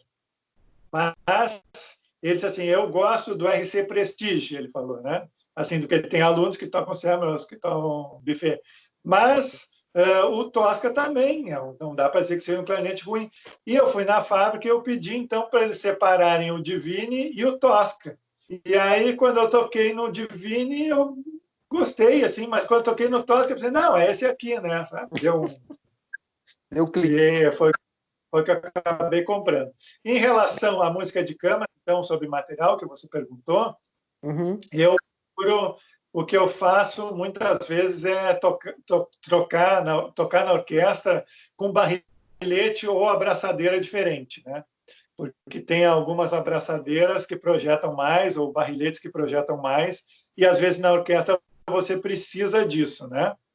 E na Passar, né? música precisa passar, mesmo que o som que você está ouvindo, que quem está do seu lado esteja ouvindo, não seja assim o som mais bonito do mundo, mas você precisa passar e quem está na plateia vai ouvir como bonito, enquanto que na música de câmara você pode se dar o luxo de tocar, né, o piano que você quiser que vai sair. Solista, Claro. por incrível que pareça, me parece mais parecido com a música de câmara do que como tocar na orquestra. Eu me lembro que Uhum. eu toquei no Festival de Pelotas o Conselho de Mozart, né, de solista com a orquestra lá do festival, e aí quando faz a reexposição ali, quando no segundo movimento, né, quando volta o tema, eu costumo fazer um decrescendo assim até, sei lá, 5, 6p para começar, né? E aí Sim. eu fui decresci, até que eu escutei o barulho, tinha uns ventiladores no teatro, né? Eu pensei, agora tá bom, né? Então eu arrisquei a tocar, funciona porque você está na frente da orquestra, né? E o maestro sempre Aham. pode regular. Claro, tem concertos e concertos também, né? Claro. Mas aí o material Tem um, mais a música de câmara. Mas tem para a um... orquestra, e tem alguns barrilhetes que são cônicos, né? Da Buffet também, Ah. e tem alguns tipos de abraçadeira que projetam muito mais. Então, eu ia te perguntar, você falou do Mozart, Tem uma gravação tua que está disponível no YouTube, eu acho que inclusive está no teu canal, que eu já assisti umas 2 vezes, eu gosto muito dela, assim, que é muito sólido, é tudo muito consistente, o que você faz e tal, eu acho muito bacana. Aquilo ali foi gravado com a OSPA? Tem 2 gravações, tem uma que está os movimentos, que é a gravação que está de melhor qualidade, deve ser a que você viu, Tá. que estão separados entre si, porque na época que eu fiz, acho que eu não estava registrado no YouTube, no canal do YouTube, então podia botar vídeos de no máximo 15 minutos, né? Então eu separei os movimentos. Aquilo foi gravado. Aquele concerto tem uma história engraçada, que eu acho que nunca contei, contando em primeira mão aqui. Ótimo, ótimo. Que foi o seguinte, eu estudei muito para tocar aquele concerto, não me lembro se é a 3ª ou 4ª vez que eu estava tocando o concerto de Mozart com orquestra, né? Aliás, isso é uma coisa assim, quando você toca o mesmo concerto várias vezes com orquestra, você começa a entender como é que os grandes solistas chegam e tocam tudo, né? Porque você já sabe onde é que pode dar problema, você já expôs a situação do estresse máximo, que é tocar com o público, né? Uhum. Então, eu tinha estudado, estava saindo tudo muito bem, assim, né? Estava super satisfeito. E aí eu cheguei na igreja para o ensaio geral, e a igreja era assim, aquela acústica de banheiro total, assim, não se escutava nada, tudo embolado, né? Tudo embolado, tivemos que reduzir um pouco a orquestra, era uma coisa, eu pensei, nossa, meu Deus, isso aqui vai ser... Aí você estudei tanto, né, para tocar nisso aqui que ninguém vai ouvir nada direito. Bom, aí não tem o que fazer, o concerto estava marcado, era para ser de noite. Quando eu cheguei na igreja, eu olhei o caminhão da TV, eu pensei, pior ainda, imagina o caminhão da TV que vai filmar esse negócio. Né? Só que daí o que aconteceu foi o seguinte, quando a igreja lotou, porque a igreja lotou, o público absorveu o som. Legal. Então, aí, sabe quando você entra assim com a expectativa, tinha que fazer o melhor possível, né? E aí, quando você toca, você só falta estar sorrindo, assim, da pessoa, assim, nossa, né? Ficou bom. Não esperar por aquela coisa, né? Eu pensei, antes do concerto, eu tinha vontade de dizer para o pessoal da TV, olha, vão embora, né? Nem filma esse negócio. Então, aí foi aquele concerto. Tem concertos que você vai achando que vai dar tudo certo e às vezes a coisa não dá tão certo. Esse aí foi um concerto que eu entrei achando que a coisa, né, não ia ser tão boa e saiu tudo bem. Foi com a OSPA, com o maestro Tiago Flores, né, num dia 22 de novembro, dia de Santa Cecília, né? A igreja de Santa Cecília também, né? Então foi bem legal. Aquele ali é com Clarinete Festival e B40, se você quer saber, B40 Lira. Legal, legal. Ia perguntar agora, inclusive. Já que é um canal para clarinetista, né? Agora, eu me lembro uma vez que acho que foi o Paulo Sérgio que falou isso, lá em 91, 92, em Campos do Jordão, que ele disse assim, olha, quem faz o som é a concepção de som que você tem na sua cabeça, né? Eu acredito muito nisso, porque você vai buscando o equipamento, o jeito da boca, o jeito de soprar, você vai buscando aquele conceito de som que você tem. Claro que o equipamento ajuda também, mas eu acho que o mais importante é essa concepção. A mesma coisa da música, não adianta você ir indo tocando, achando que a música vai sair. Ela não vai, você tem que pensar, né? Você tem que pensar e planejar. Né? Legal. Você tá falando ainda dessa questão da concepção. Bom, você começou, eu não sabia dessa história, você foi contando aí, você começou através da família do Kiefer, né, do Bruno Kiefer e tal. Depois você foi fazer um mestrado, você fez um mestrado profissional, terminou recentemente, né, aqui no Rio de Janeiro, com o Cristiano, e se faz um trabalho sobre o Bruno Kiefer. Então eu queria que você falasse bem rapidinho, talvez, quem foi o Bruno Kiefer, para quem não conhece ainda, né, para quem não sabe quem ele é, e como é que foi esse teu trabalho no mestrado profissional e o que você fez exatamente com as obras do Kiefer? Bom, então, voltando, né, lá quando eu voltei lá da Geórgia, em 94 ainda, que depois entrei na OSPA, a ideia de fazer um mestrado continuou sempre na minha cabeça, né?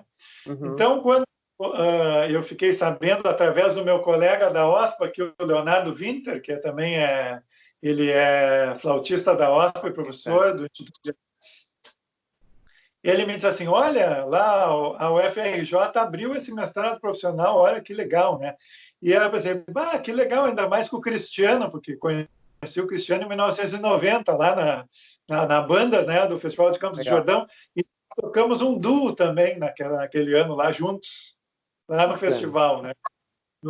Voltando a falar do milênio passado. Né? E aí, quando veio essa ideia de fazer um mestrado, né, surgiu justamente essa ideia de fazer sobre as obras para clarinete do Bruno Kiefer. O Bruno Kiefer, compositor brasileiro, naturalizado brasileiro, né, nasceu na Alemanha, e ele veio para o Brasil. O pai dele ele era jornalista na Alemanha, falava contra o nazismo, aí quando os nazistas chegaram ao poder, ele teve que fugir, né, porque senão ia ser perseguido. E aí ele veio para o Brasil e o Bruno Kiefer acabou estudando aqui, veio para Porto Alegre, estudou flauta, estudou música, estudou química, estudou física, ele era uma pessoa intelectualmente super ativa, foi um dos fundadores que é a Sinfônica de Porto Alegre, como flautista, né? E ele compôs aproximadamente 150 obras, e dessas obras, 15 tem clarinete, né? E que são pouco conhecidas, inclusive, pouco tocadas, inclusive aqui em Porto Alegre, né? Então, com toda essa história do Bruno Kiefer, até tem uma história pessoal aí, que o meu pai foi uma vez, numa das apresentações ainda, no projeto Prelúdio, encontrou o Bruno e perguntou, disse assim, mas que legal esse projeto aqui, né? Vai formar bastante público. E o Bruno disse para ele, não, mas o Diego é músico, né? Então, ainda também, né? Esse incentivo, que, claro, meu pai ficou super feliz, né, com a resposta. E eu cheguei a tocar na época que ele estava vivo, porque ele faleceu também, isso é outra coisa interessante, ele faleceu em 1987, o mesmo ano do Osmar, né? Tiveram essa relação, assim, né, muito próxima, e faleceram no mesmo ano. E aí eu resolvi, então, fazer esse projeto, que inicialmente seria fazer alguns recitais, né? Gravar esses recitais e depois disponibilizar no YouTube, né? Enfim, disponibilizar os vídeos. Aí o Cristiano disse assim, não, por que você não grava o CD, né? Então, daí eu acabei gravando o CD com legal. 7 dessas obras. São 7 obras, cada uma com uma instrumentação diferente, né? E o CD foi lançado no ano passado, né? No Rio, em São Paulo e aqui em Porto Alegre. Algumas dessas obras nunca tinham sido gravadas, né? Então, isso foi bem legal. Tem todo um repertório aí. Agora precisa que alguém também faça a edição, a editoração das partituras, né? Porque ainda são todos manuscritos. Mas eu contei com a ajuda aí da Luciana, filha do Kiefer, né? Que também é professora da Universidade de Canto. Me disponibilizou todas essas partituras. E acho que esse trabalho é um trabalho que tem a sua importância também, porque eu vejo que no Brasil existe muita coisa que a gente não conhece, né? Nós brasileiros, nós não conhecemos, que estão em manuscrito, obras que a família nunca divulgou ou que ficaram esquecidas, né?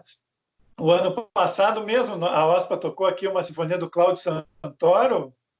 Meu Deus, foi uma descoberta para mim. Eu pensei, nossa, que sinfonia linda, nunca tinha ouvido, né, aquela sinfonia. Olha, sinfonia número, se não me engano, né? Então, a valorização das obras do Kiefer é uma coisa importante para mim. Ele tem tem um lado pessoal, né? E eu sempre considero especial tocar as obras dele. O ano passado foi muito especial aqui em Porto Alegre também fazer o lançamento estava a Nídia, né, que era a coordenadora do projeto, ela que me emprestou o meu primeiro clarinete, né? Olha, que legal, que legal. Os filhos do Bruno, então tem toda uma relação aí que é importante ser resgatado. E foi muito bom estudar com o Cristiano, né? É um grande professor, Sim. é um dos maiores clarinetistas brasileiros, com certeza. Tem tantas obras dedicadas para ele, pude ver ele tocando várias vezes. Também Uhum. foi muito essa troca de ideias, toda a orientação que ele me deu. Foi uma experiência que eu recomendo, além de ser um mestrado profissional, que você tem a possibilidade, no meu caso, eu pude continuar sendo clarinetista da orquestra e estando na direção da escola, né? Isso também foi muito importante para mim. Seria um pouco difícil eu parar tudo nessa época da minha vida, né, para fazer um mestrado. Nem fala, nem fala.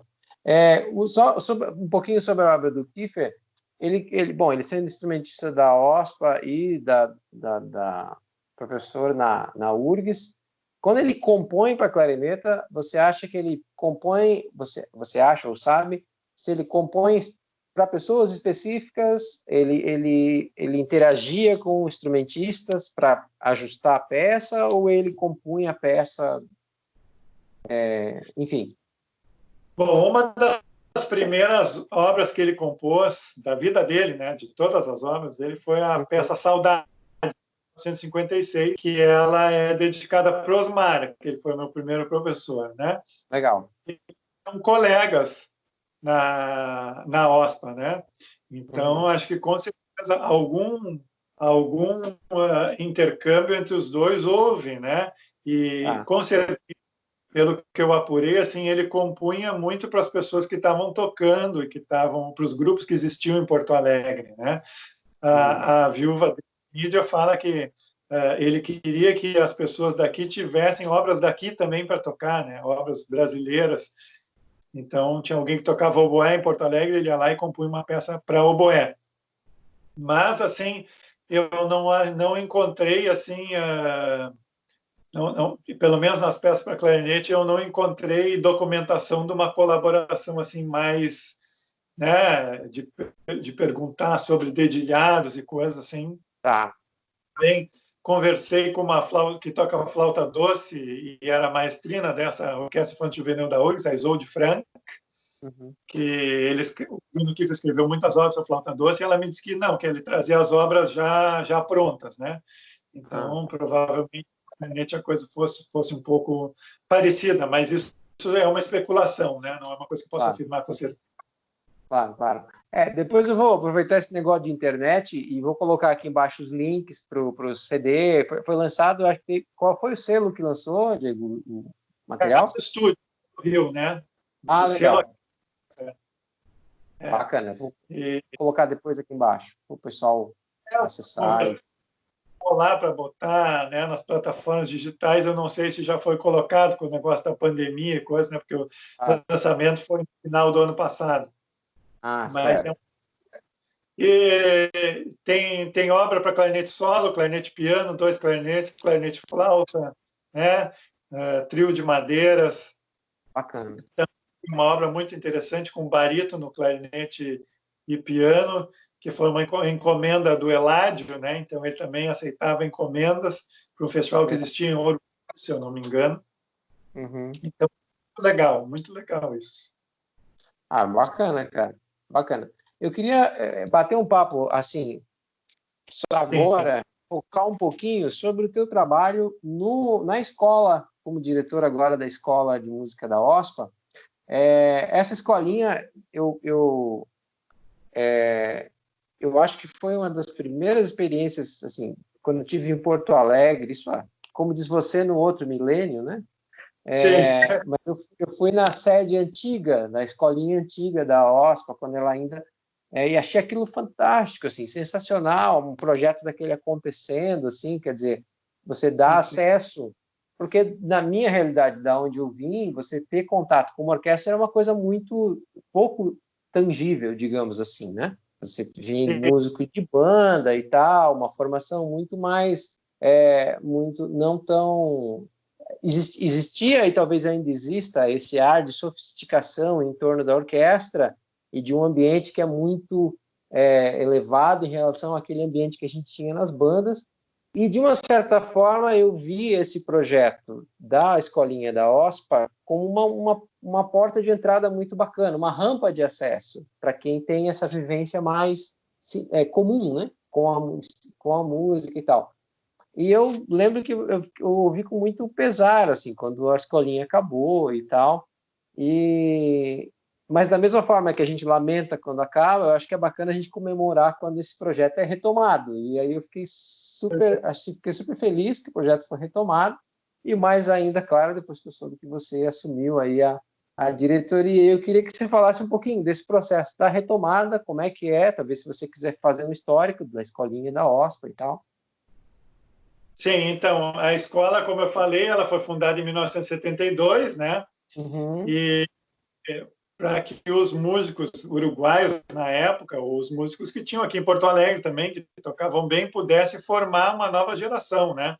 E Legal. ela cumpriu o papel de uma forma exemplar, assim, para pegar no naipe de clarinetes da OSPA, o Augusto estudou na escola da OSPA, o Marcelo, que toca clarone, Marcelo Piraíno também estudou na escola da OSPA, eu também estudei na escola da OSPA, e o Samuel não, porque é de Goiânia, né? Mas se ele fosse Claro. de Porto Alegre, ele também teria passado pela escola da OSPA.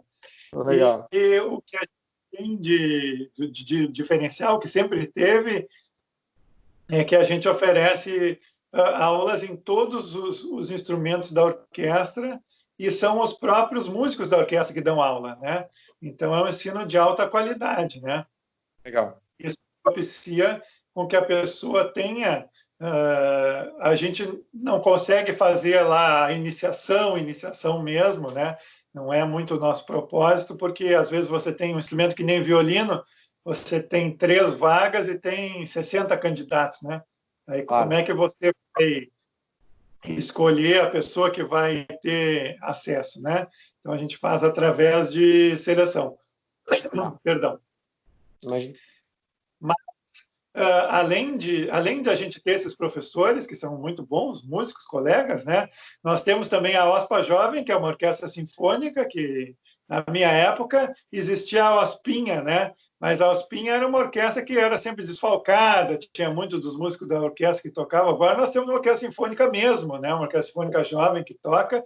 É uma oportunidade para pessoas, às vezes, com 15, 16 anos, 14, 16, sei lá, já começar a tocar numa orquestra. Temos também uma banda sinfônica Olha, que que é isso. legal. A gente fundou, eu acho que é talvez a única orquestra. São poucas as orquestras que têm uma escola, né? Agora, uma orquestra que tem uma orquestra jovem, ainda tem uma banda sinfônica, realmente é Genial. Genial. a grande oportunidade. Temos também o coro jovem, né? Então, nesse objetivo de já desde o começo eles terem essa experiência, né? De conjunto, que é muito importante. A gente raramente está sozinho, né? Se você for pegar os clarinetistas brasileiros, mesmo Claro. aquele muito com orquestra, quanto que isso representa dos concertos que eles tocaram na vida deles, né? Uhum. São ocasiões assim singulares. E na maioria de nós são poucas vezes que tocou, né, de solista com orquestra. Então, a gente está na orquestra, na música de câmara, né? Então, é preciso essa experiência de tocar em conjunto já lá desde o começo, né? Tem uma orquestra preparatória de cordas também para o pessoal que está começando. Então, esse é o objetivo da gente fazer isso e também de fazer uma aposta na qualidade, né? Porque a gente quer manter essa tradição da escola de ter alunos de qualidade para tocar em orquestra, né? Esse é o objetivo número 1 da escola, né? E claro, para dar aula, para formar público, para todas essas outras coisas também, né? Mas a qualidade é uma coisa que a gente realmente não quer abrir mão. A gente tem feito isso, né?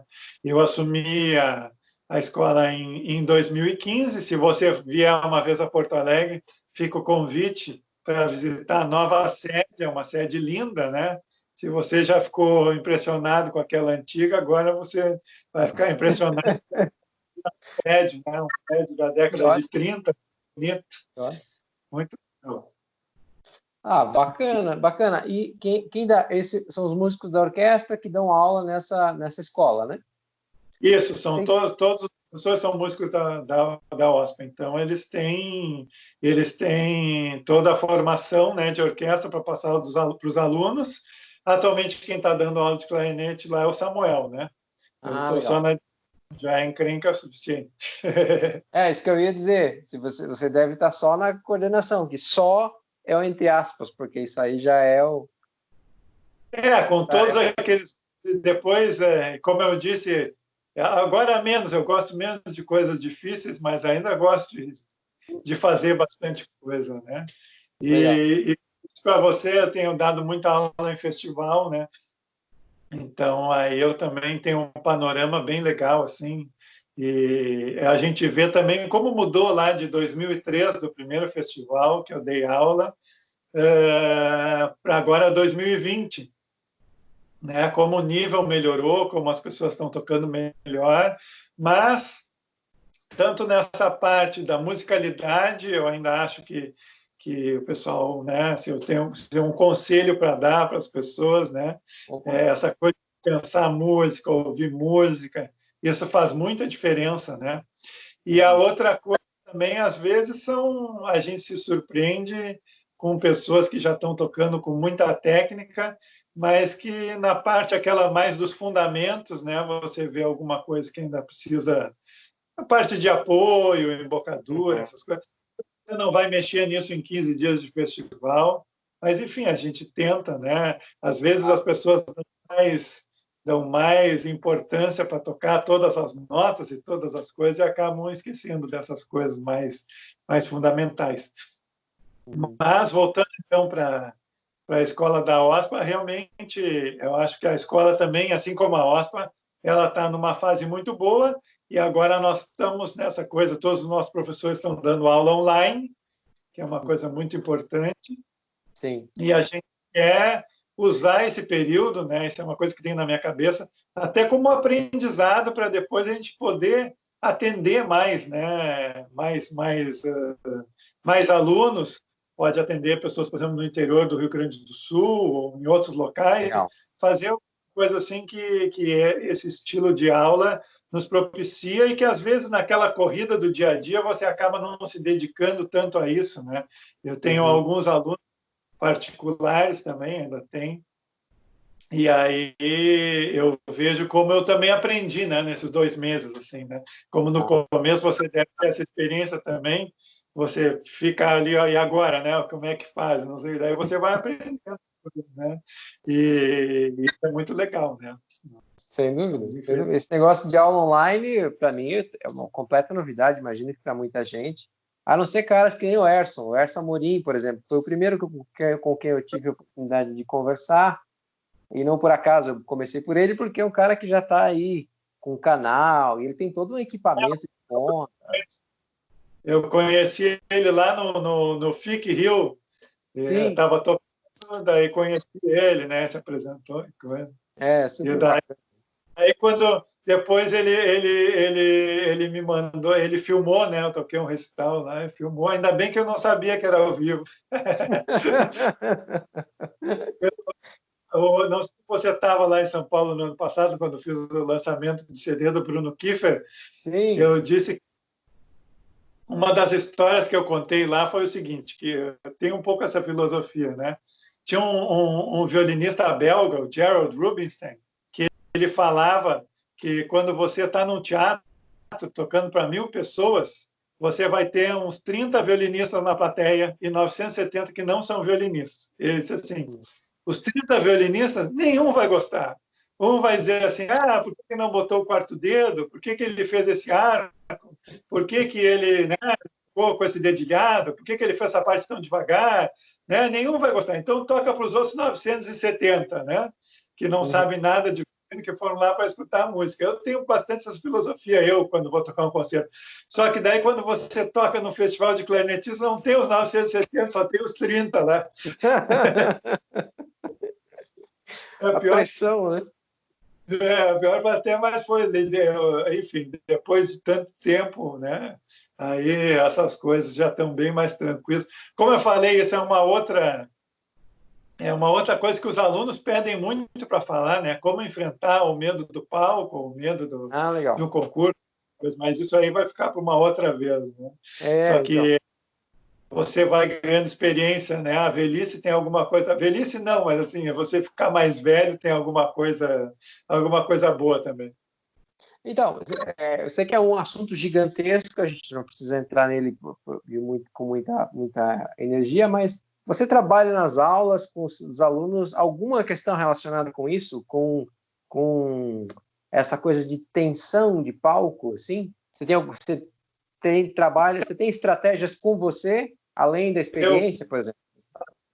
eu falo uma coisa que me ajudou muito, que para mim foi um turning point na minha vida, foi o seguinte: você escuta, desde pequenininho, eu escutava a minha mãe, minha tia, minha avó dizendo assim: não fica nervoso, isso aí não é nada, tu toca muito bem, para que ficar nervoso? Isso aí não adianta nada. Quanto mais você pensa que não vai ficar nervoso, que não é para ficar nervoso, Aí, mais fica, né? Mais você fica. Então, duas coisas que me ajudaram. Primeiro é aceitar isso, é aceitar que você vai estar numa situação de estresse quando você está no palco ou quando você está fazendo um concurso. Você vai estar, isso é inevitável, né? uhum. Então, foi quando eu descobri que a chave não era pensar para não ficar nervoso, a chave para mim foi a atenção. Então, quando você foca a sua atenção no que você está fazendo, no que você está tocando, nas notas que você está tocando, na frase que você tem que fazer, na música que você está fazendo, é como se você concentrasse a sua mente tanto no que você está fazendo que o nervosismo ele nem entra. Ele não tem nem condições de entrar na sua cabeça. Você tem que estar 100% ligado na música. Quando eu comecei a fazer isso, o problema ficou muito menor. Isso, para mim, foi uma coisa. E a outra coisa que é óbvio, né? Estar preparado, né? Estudar, né? Quanto mais Estudar bem preparado, até.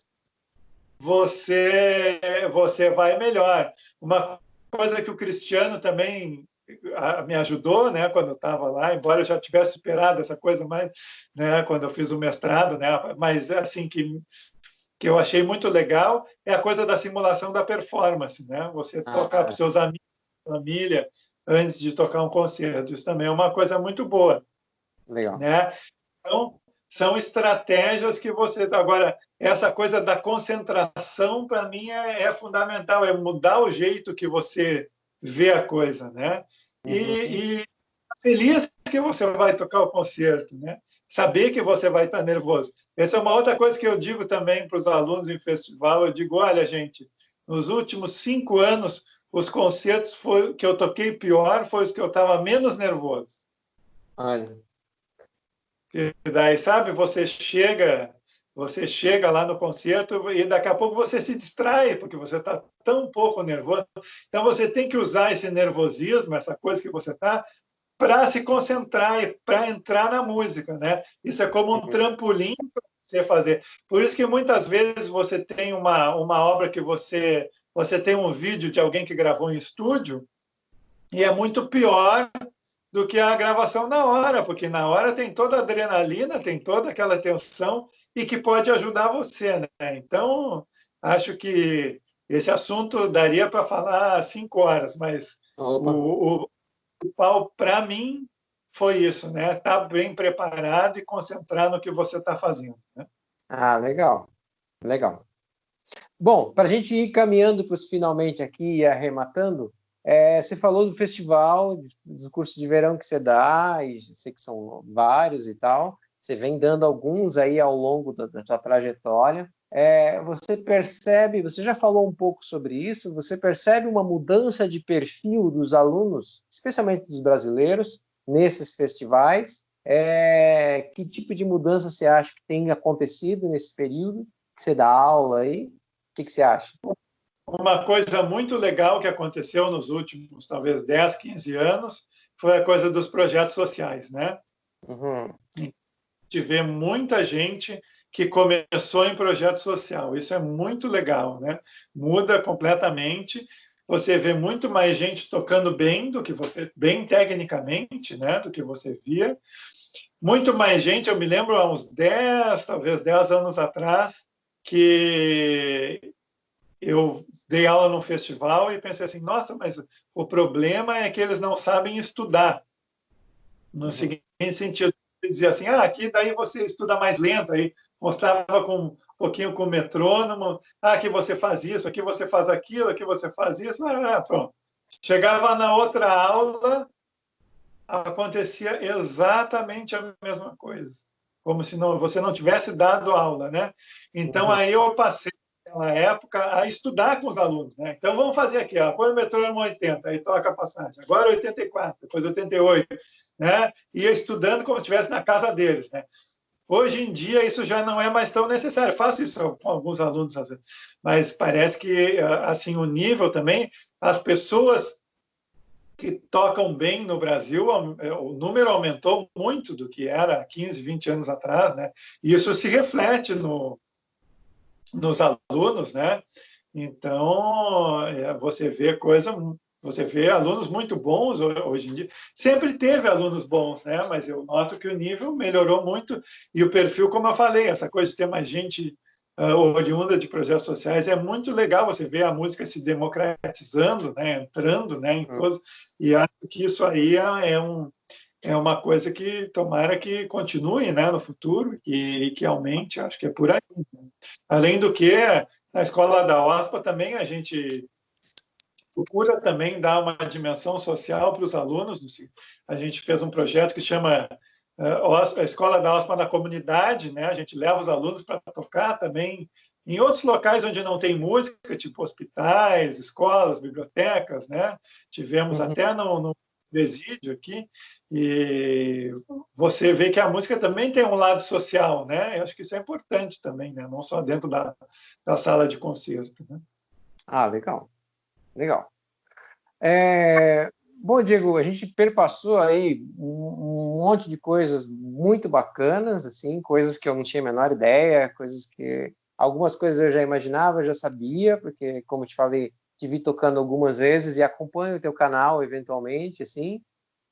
Sempre te achei um cara muito sólido, como eu te falei, muito consistente naquilo que você faz, sempre achei muito legal isso, muito bacana.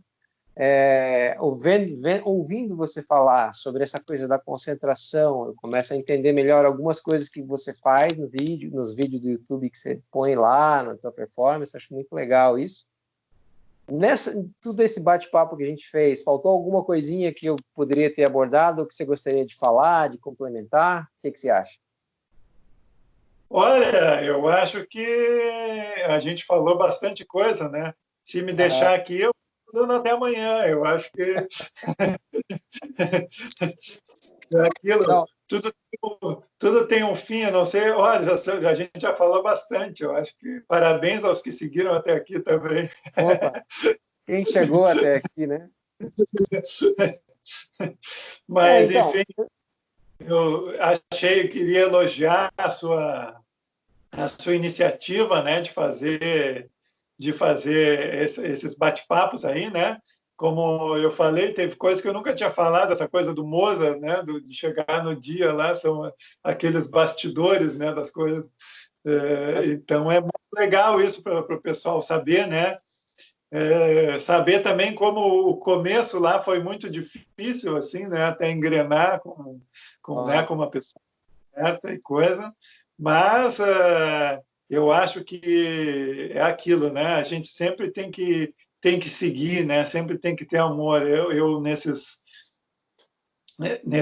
não sei quantos agora, eu vou fazer a conta de quantos anos, 34 anos, né?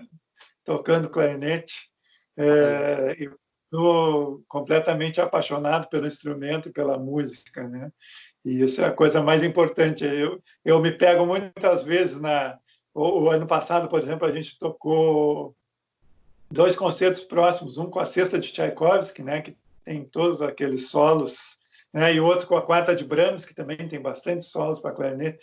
E eu me peguei nos dois, pensei, nossa, que maravilha estar aqui, né, tocando nessa orquestra, tocando esse solo, fazendo essa música. Então, isso é o que importa, né? É a gente fazer isso, né, e tocar. E, enfim, teria matéria para muitos outros vídeos também, né? E outra coisa que aconteceu na minha vida, falando assim de rapidinho, é que fazem 13 anos que eu toco toda sexta-feira de noite numa sinagoga, né? Música klezmer. Então, Olha, isso que também bacana, que legal. é o que eu adoro fazer também, né? E então, talvez foi o que tenha ficado, que eu me lembrei agora de passagem, né? Só para registrar assim como uma forma assim para quem vê talvez aquele vídeo do Mozart assim todo com aquela forma e coisa, né? Mas tem também o lado clássico. Ah, que bacana, que legal. Vai ficar para o próximo aí. Você tem que subir um pouco desse material lá no teu canal, cara, para o pessoal conhecer isso aí. Sabe o dia, vamos ver. Beleza, então. Cara, eu queria te agradecer de coração a gentileza da tua presença, de ter disponibilizado esse tempo aí, que eu sei que você é super cheio de coisa aí, super envolvido.